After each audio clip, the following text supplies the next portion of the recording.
Hello, welcome. I am Bertel. I'm Sales Director here at BELKI Technique, and I would like to show you a little bit about our product, Magnetic Band Filters. It is used primarily in grinding and cast iron machining applications, as well as washing fluids with ferritic particle contamination.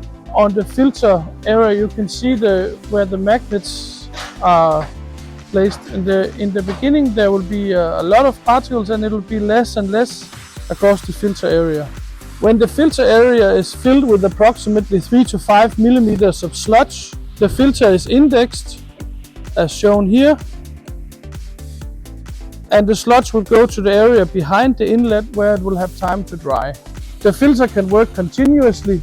Shutting on and off the water is only for demonstration. The magnetic band filters are available in sizes from 250 liters a minute all the way to 1000 liters a minute, and we even offer them several filters in parallel. Are you doing grinding or machining cast iron, or do you have other applications where magnetic filtrations could be relevant? Please contact us at belkifiltration.com.